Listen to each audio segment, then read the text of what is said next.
I want to say this is pronounced Hayk in California. Hayk, tell me if I'm pronouncing your name right. Hi, yeah, so it's Hayk. Hayk, what's up, Hayk? That was my guess, but I There you go. didn't want to say anything. How's it going? Yeah, how's it going, man? Tell me what's up. Good. Yeah, so I wanted to generally talk about the idea of the free marketplace of ideas. Are you guys familiar with it? Yeah, absolutely. Yeah, but go ahead and tell us your kind of definition of that. Yeah, so I guess I view it as kind of let all ideas stand on their own merits, and the most rational ones will win out due to solely, like the merit of how good they are. Mm-hmm. Yeah, so is that? Yeah, this is an interesting issue. I just want to comment on this real quick because, like, I'm seeing more and more conversations about this being taking place. Have you felt the same way, Hayk? I feel like more and more people are talking about this. Yeah, absolutely. Yeah.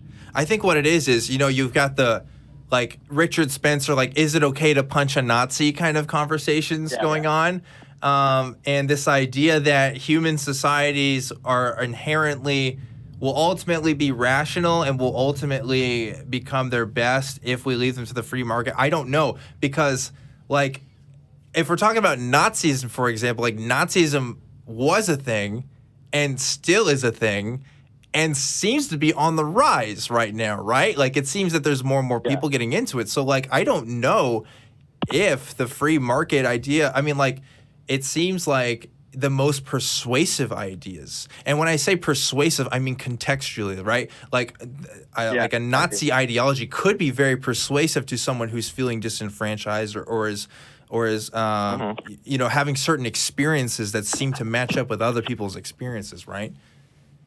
Yep, I agree. Yeah, I agree that I don't think it's definitely like a noble idea, like, make a great argument and you'll win anyone over. Mm-hmm. But I think that just doesn't work with the majority of humans. Like, you have to assume that if you do subscribe to this idea of the free marketplace of ideas, you have to assume that the people involved in this discussion are they're arguing in good faith and that they're exercising appropriate reason. Yeah. Which oftentimes people don't. Like, we're just animals who, function off of our basic emotional impulses. And I think, like, those often take precedence over what's rational. Yeah, and, like, how many, like, economic theories, for example, haven't worked out in practice because humans haven't acted in, quote, as, quote, rational actors, right? Like, they're not making decisions that benefit themselves the most. And we do the same thing when we talk about these kinds of ideas. And yeah, like, I mean, there's tons of things, like the anti-vax movement, the flat earth movement. Again, I don't know the exact numbers between what these were like 20 years ago and what it's been like now. But I'll tell you what, more people seem to be talking about it. I don't think there was a flat earth conference 20 years ago. Maybe there was, but I certainly never heard of it, So it seems like it's, the free market of ideas. Like, I used to think that seems to be the case, but I'm not as convinced of that anymore. What do you think, Christy? Well, I think, you have to think about how a lot of things are subjective. I think that rationality, while it seems like it would be kind of objective, I think some people see things as rational and some people see those same things as irrational. And you got to think about, like, what's this person's background? And I think it has a lot to do with, like, what their whole experience was as a whole, and they may not see something that is rational, like as rational. Yeah, I agree. Hayk, you got any thoughts on this? Yeah. So like when we say rational, what do we mean? Yes. Yeah, like, what do we mean by rational? What do we mean by rational? It's a fantastic. I see this. A conversation happen with atheists and stuff too. Like, I think we make the mistake of saying, like, oh, we just need to be rational. Like, if everybody was just rational, we just need to think rationally about this. And we keep using this word that by itself really doesn't mean much unless we're like, it's only because we've gotten to the point that we call our ideas rational. What's going to seem rational to the people of today in the 21st century may not be seen rational a century or two from now, if we make it that far, right? It's more contextual and subjective than what people might think, and that's a problem when we have conversations about this, and that's what gives kind of fodder to the people who who are on what we would consider the other side of this conversation, right? The ones who we would consider having the ideas that we would call irrational, right? Because they would say, well, it's all kind of subjective, right? I mean, this is what people who claim the postmodernists are taking over, right? Well, I mean, like the postmodern view does have a place in the conversation, right? Where I am not of the type, by the way, to say that all truths are subjective, like there is no objective truths. But I will say it's much more complicated than what people give it credit for, right? When you think about it, Christians or evangelical Christians may think that the cosmological argument is rational, but we don't. Yeah. I mean, yeah. So like, logic can be abused. Logic can definitely be twisted in nefarious ways to bring people to conclusions that otherwise we wouldn't call true, right? But I don't know. I don't have any solutions, though. Hayk, do you have any solutions to kind of this problem or any ideas on that?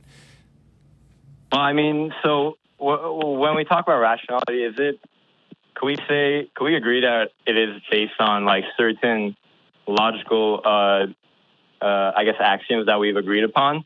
Yeah. Or can rationality be, can opinions be involved with the rationality? Man, that's a tough question. Yeah, I see. I'm not a philosopher. Yeah. Like here's an example. Like, let's say there's two restaurants and one of them has, 5 stars and people love it, and the food, everyone who eats there loves the food. And there's another one that uses, bad quality ingredients, service is terrible, everything about it is bad. And then one person says, hey, this bad restaurant, I like it better. Can you rationally argue that they're wrong? Can you? No. Would it be rational? So if they say they like it better, I couldn't say that they're wrong. Yeah, because that's an opinion. Right. So like, yeah. Oh, sorry. What if they say? What if they just say it's better? It's a better restaurant. Oh yeah. So that's different, right? So if that's one of those things where you have to agree upon the metrics by which you're measuring something, right? Mm-hmm. So like, if we all know what the rules of chess are, then yeah, we could actually define what the best move would be in playing a game of chess, right, or at least get close to it, right? And people like restaurants for different reasons. They might like certain kinds of foods better than others. They might like certain kinds of atmospheres better than others, or kinds of waiters and waitresses and people who serve food. So right. Yeah, until we figure out what all the metrics we're kind of gauging, then yeah, I agree. It would be kind of hard to make that kind of decision. For sure. Okay. Mm-hmm. Do you think that how much we value those individual metrics is subjective, or is there any rational way to support how valuable they are? That's like, what if I really like the color of the tables at the bad restaurant, and I say that is a more important metric than anything else? Is that still just some sort of subjective opinion that can't be rationalized? I think it's subjective to the individual. Well, so I think I would say if you're creating a personal standard that falls outside of the scope of most people's understanding of what, when we use the words better or worse in description of something, especially when we're talking about restaurants. I mean, 99% of the people you talk to aren't going to pick a restaurant over another one because of the color blue. One person, I mean, they might, when we say that it's better, what we're really saying is they personally want to go there more than any other restaurant, right? I mean, in this certain context. And that, again, that could be a truth in there, right? If by better we mean preference, then yes, we could make that decision. But if we're taking better and we're just trying to rip it out to the abstract as much as possible, I don't think so. It doesn't make sense to me. Yeah. Yeah, I think that's a good idea. Yeah. So, but Hayk, man, that's a great question, and I think it's an important one to discuss as well. This idea of how we figure out what's rational, how we figure out what we as a society want for ourselves as individuals. I mean, this is the stuff I wish people talked about more on the daily, right? Outside of this stuff on shows on the internet, right? Have any other final comments you want to make?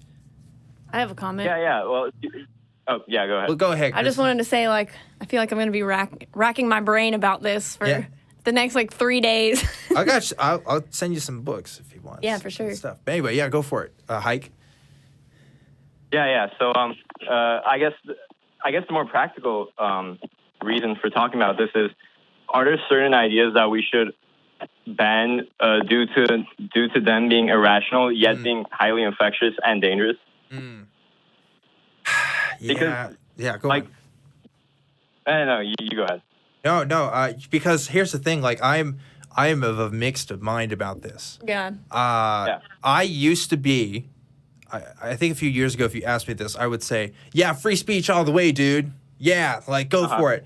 But then now it's like, wow, there's some real harms to some of these ideas. But, I mean, again, who am I to say what can and can't be said? I can definitely say that ideas do harm people, and I myself try to limit the speech that comes out of my mouth, and at least close associates and stuff. I want to like kind of minimize the way they talk about things.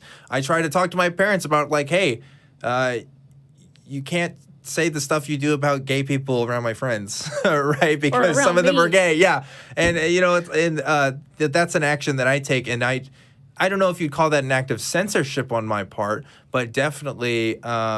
It is me trying to influence other people's behavior, right? I think we definitely want to change other people's behavior, and whether we make a legal mandate about it, I don't know. It seems like there's pros and cons. I don't have an opinion either way. I'm still kind of, there's a lot for me to think about it. What do you think, Christy?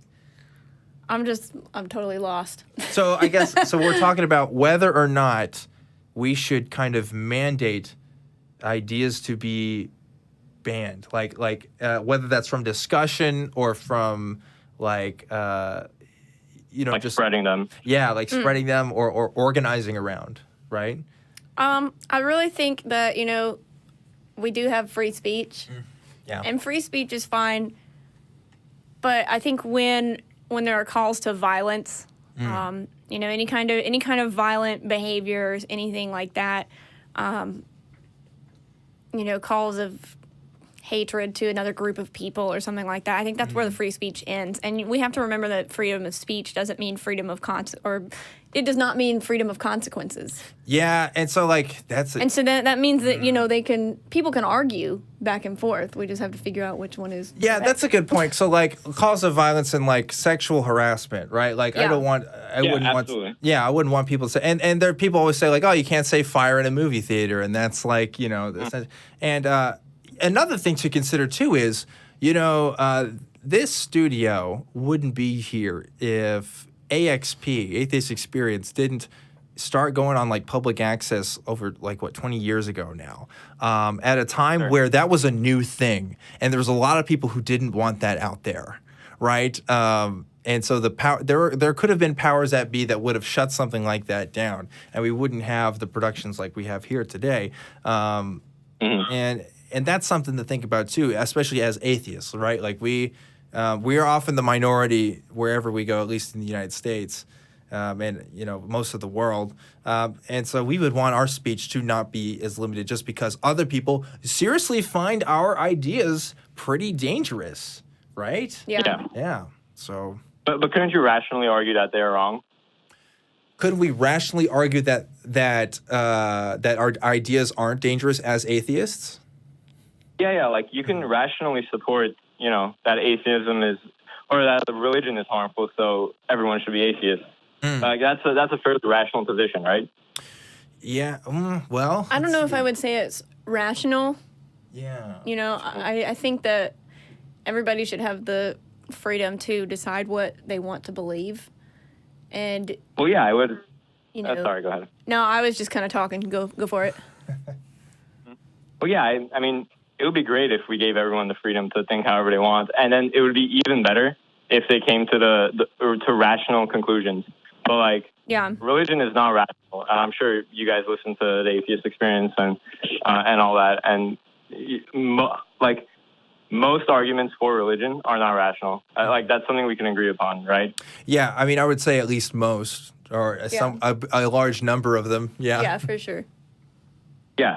So now we have a bunch of people, a majority of people who have an almost objectively irrational belief, which is also harmful. So do we have any duty to prevent them from believing this thing? And I guess you could say that your show and the ACA in general does kind of work towards this goal. But can you take it a step further and say, make it illegal to be religious or whatever, or anything like that? It's a wonderful question. Well, no, because, Congress shall make no law affecting establishment of religion. Well, yes, but like, hey, so if we're talking about hypothetical worlds, right? Yeah. If we're talking about a better society. I mean, like, that's a tough one. And I can't say I haven't thought about this because I have. Because religion encompasses such a wide array of beliefs with a spectrum of harmfulness, to call religion as a whole, I mean, so like there are some, because if we're talking about practice, right, like I would say that people do have better benefits from religion sometimes than atheists do. Yeah. Like if you're an atheist, I guess that only works though in the context that atheists are the minority. I guess if we're talking about in a world where atheists would become more the majority and then saying should religious ideas be banned, I don't know, because then I want to make a free marketplace of ideas will the rational idea will win out kind of argument, right? Yeah. But like I'm just saying how beginning. that's not a good way to always do things.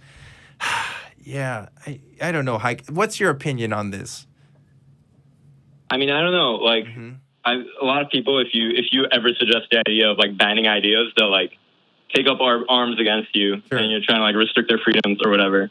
And like we have a very visceral reaction against that. But I do agree that it is possible for like let's say a government that starts banning ideas for that to get out of hand.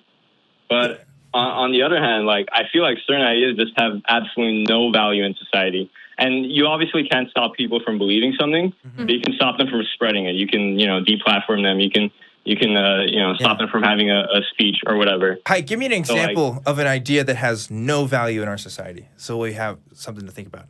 I mean, I think any belief, any idea that involves, God or religion, like I feel like I just have never heard of a rational argument for religion. And I don't think I think also it doesn't give anything of value to believe in a God. Ooh. See, I might disagree with you a little bit same there. here. Only because now the idea of God doesn't give value to me now. But to a Christian, the idea of God arguably could give value, right? Comfort. Comfort people and when a narrative, right? Like community. a life stance, sense of community, Yeah. for sure. Let me reiterate. Sure. I think there's no value that religion gives that can't be gotten from some other more rational perspective. Okay. Okay. Yeah. So there's also, I mean, that comes with the assumption. Do you think, Hayk, that everybody is capable of being irreligious, of not having some kind of religious belief? I don't think there's anything stopping any person from being irreligious, especially if they're like, 60 years old and they've been a devout Christian their whole lives, then they will literally never convert. But I think any human being, if they're raised in the right way, can be irreligious. But I also think, though, Hayk, that if we're assuming that most religious ideas are irrational, and we know that human beings are, for the most part, irrational, it's almost impossible to prevent religious ideas from forming in some way or another. Yeah, it seems like it's always going to happen, right? Well, so why are there people who we would consider rational who don't believe in religion? Like, is there anything that sets them apart, like inherently in their biology, from people who are religious? I think on some level, that's a good question too. Like, how much does biology itself play into belief? We definitely, I mean, any studies I've seen have indicated that, education is a huge part of that. We definitely know that economic circumstances too. Most people who are atheists, they come from a part of the world where they can kind of, almost in a sense, afford to be atheists, and I'm using that very loosely, but only in the sense that, a better economic standing means better access to education. And I don't think it's any secret to say that the lower your economic standing in the world, the more religious you probably are on a statistical sense. So I don't know. It almost seems like we would have to solve problems of education and economy in order to prevent people from. And like, I don't know on a worldwide scale if that's possible. Yeah. I mean, I definitely do think that there are some, inherent things that we're born with in terms of our psychology that do make us more predisposed to follow religion or, be a flat earther or whatever it may be. I think so too. But I think that I'm not sure whether anyone is, absolutely barred from being an atheist or just being a rational person in general. I don't know if the effect of our biology is that much stronger than the effect of our upbringing. Yeah, to me, it's a nature versus nurture kind of question. Nature versus nurture kind of question, which a lot of those questions we just don't have very clear answers to. I will say this, as someone who converted, right? I would not have had that conversion experience if not for my education and if not for my background. Absolutely. Would not at all. I consider my atheism to be a privilege to some extent. Because I was able to live in a society that was able to support me going to college and support enough leisure time for me to read books and watch videos and kind of figure this out for myself. Now, had I already started with no religious beliefs, I don't know, because that's a different me. But yeah, it's really fascinating stuff. I think we do need to get to our next calls. But Hayk, thanks so much for calling in. Yeah. Dude, that was thank you. Oh, absolutely. Fantastic conversations. And I would love to hear from you again. Absolutely. I'll definitely be calling. All right. Thanks, guys. Thanks, man. See ya. All right. What'd you think? Well, I mean, a lot of it kind of went over my head at the beginning, but then once we kind of got into things and started talking, we covered a lot there. Yeah. We went all over the place. Yeah. The gears are turning in my head. Mm-hmm. I have a lot to think about tonight. A lot of things to keep me awake. Yeah.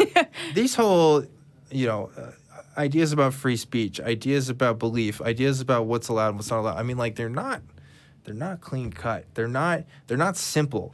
I wish I could be one of those guys who goes on the radio and be like, yes, we need to do X, Y, and Z, and this is the plan going forward. I'm just not that kind of person. Yeah. I think a lot of those topics are kind of gray areas. Yeah. And, maybe I think people like people who are confident in their conclusions, right? And who are saying like, oh, we absolutely need to do this. Like, this is the answer. And I think there's like a certain draw to those kinds of people because people are like, oh, this guy sounds like he knows what he's talking about. He brought this evidence forward and this argument forward. And I think I'm kind of more convinced of that, But